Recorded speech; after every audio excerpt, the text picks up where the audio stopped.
o cinema de antigamente era preto e branco, todo mundo já sabe. Agora, você sabe por que ele ficou colorido? Senta aí que eu vou te explicar. O cinema foi surgir lá em 1895, quando dois irmãos, os irmãos Lumière, eles estavam aprimorando as câmeras de filmagem e acabaram criando um cinematógrafo. Com isso, eles foram testar a câmera, gravaram algumas imagens do cotidiano mesmo, porque não tinha como gravar muita coisa, e eles decidiram expor essa imagem para um público. Então, eles apresentaram isso num projetor em algumas salas de Paris. Naquela época, a gente sabe que a tecnologia era muito limitada, e além do filme ser sem som, sem história, sem qualidade boa, sem nada, ainda era preto e branco. Mas independente de tudo isso, as pessoas achavam o cinema uma coisa mágica. Ele continuou evoluindo e ele virou essa tela em branca para os artistas que queriam testar coisas novas nele. Tá bom, Gabi, eu entendi como os filmes começaram, entendi essa baboseira toda, mas eu ainda não entendi qual é a importância das cores pro cinema, de onde elas vieram, por que elas não funcionavam antes. Fica aí que eu vou te explicar.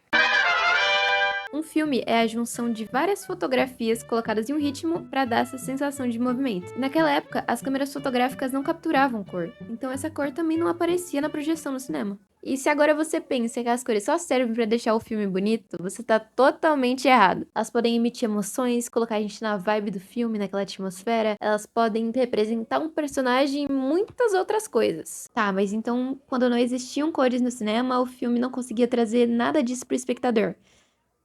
Errado. Sim, eles conseguiam causar essa sensação no público. Tem muitas formas de fazer isso, mas eles faziam de um jeito meio diferente. Principalmente na época do expressionismo alemão, eles mostraram uma forma imensa de fazer isso. A gente vê que eles usam muito a luz, muito contraste, muitos ângulos distorcidos de câmera pra criar uma atmosfera diferente. Tem muitos jeitos de fazer isso. Mas por incrível que pareça, a maior parte dos filmes produzidos até a década de 20 já eram coloridos. Eles usavam a coloração manual, onde a pessoa ia lá com um pincelzinho pequenininho, uma lupa, pintar quadradinho por quadradinho, frame por frame, quadro por quadro.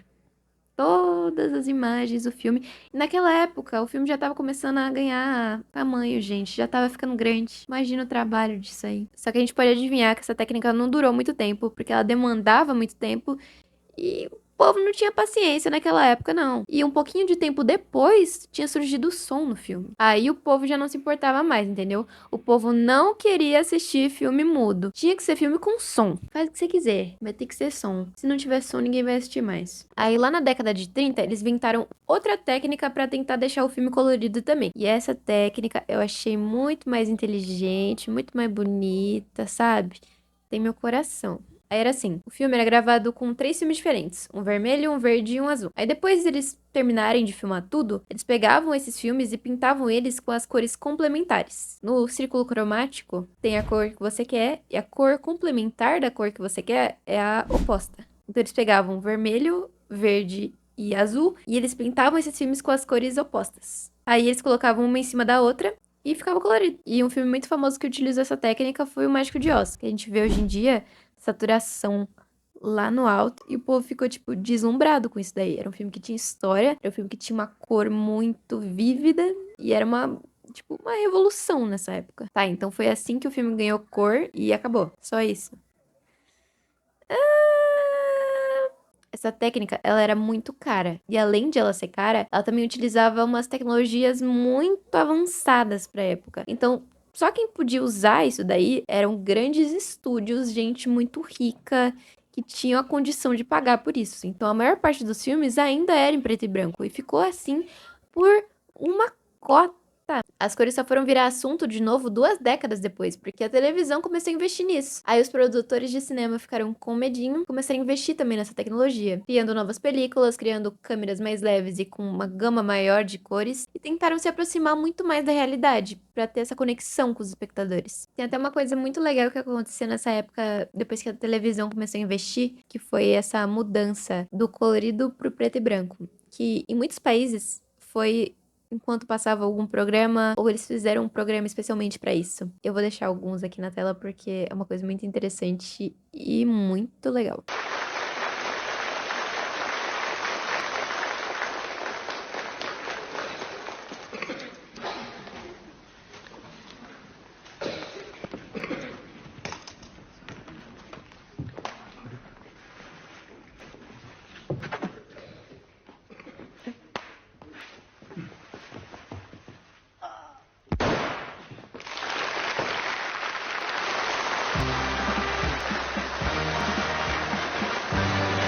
filling the room.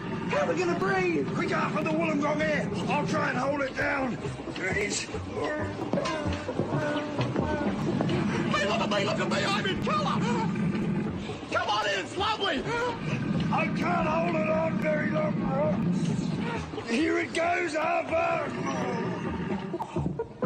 Oh, what a beautiful room. E finalmente as cores começaram a ganhar destaque de novo, agora num jeito muito mais direto na década de 60, quando a maior parte dos filmes já tava virando colorido.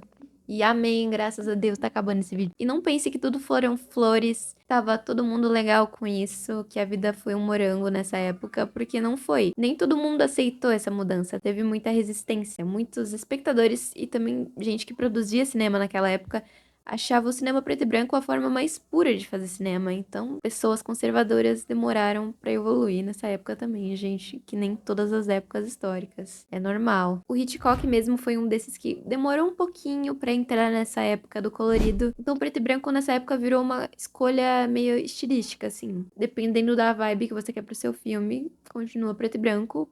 Se não, você segue a vibe do colorido.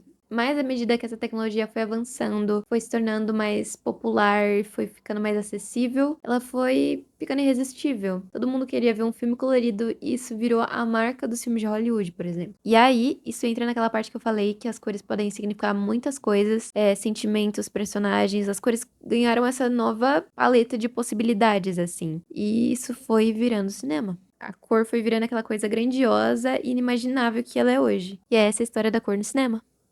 Tchau.